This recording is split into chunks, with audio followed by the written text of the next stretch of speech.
দুর্ভাগ্যের হাত ধরে আসা সৌভাগ্যকে সাপে বর বললেও সৌভাগ্যের হাত ধরে আসা দুর্ভাগ্যকে কি বলে তা জানা নেই।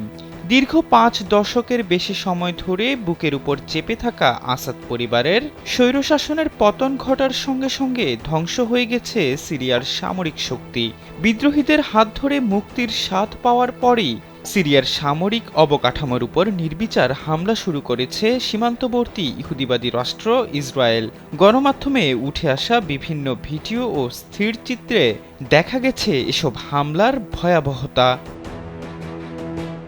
এরই মধ্যে সিরিয়ার গুরুত্বপূর্ণ সামরিক বিমানবন্দরগুলো ধ্বংস করেছে ইসরায়েল।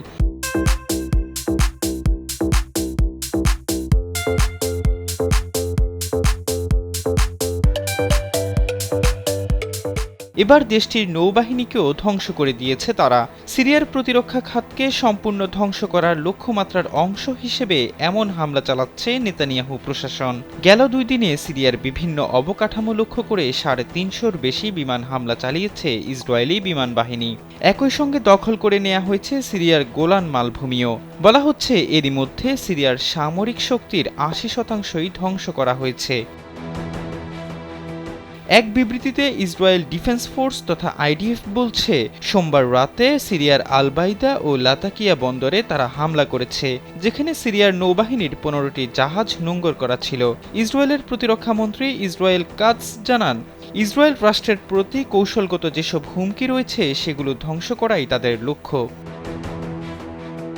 এর আগে বিদ্রোহীদের বিজয়ের পর থেকে মঙ্গলবার পর্যন্ত সিরিয়ার বিভিন্ন সামরিক অবকাঠামো লক্ষ্য করে ১০০'র বেশি হামলা চালিয়েছে ইসরায়েলি বিমান বাহিনী। যুক্তরাজ্য ভিত্তিক সিরীয় পর্যবেক্ষক সংস্থা Syrian observatory for human rights তথা SOHR জানিয়েছে, ইসরায়েলি হামলার লক্ষ্যবস্তুতে দামেস্কের এমন একটি স্থাপনা রয়েছে যেটিকে ইরানি বিজ্ঞানীরা রকেট তৈরির জন্য ব্যবহার করতেন বলে জানা গেছে।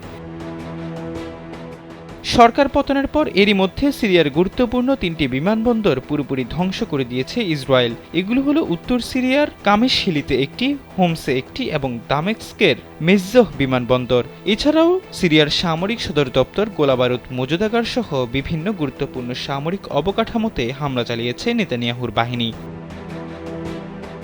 শুধু তাই নয়, সিরিয়ার কয়েক ডজন হেলিকপ্টার ও যুদ্ধ বিমানও ধ্বংস করে দিয়েছে ইসরায়েলি সেনারা। এ সময় আসাদ সরকারের হাতে থাকা রাসায়নিক অস্ত্র সংরক্ষণাগারেও হামলা চালানো হয়েছে বলে দাবি করেছে ইসরায়েল। মূলত বিদ্রোহীদের হাতে এসব গুরুত্বপূর্ণ স্থাপনা ও সামরিক সরঞ্জাম যাওয়া ঠেকাতে এমন ধ্বংসযজ্ঞ চালাচ্ছে বলে দাবি করে তেল আবিব। এহসান আবদুল্লাহ, কালবেলা ডেস্ক।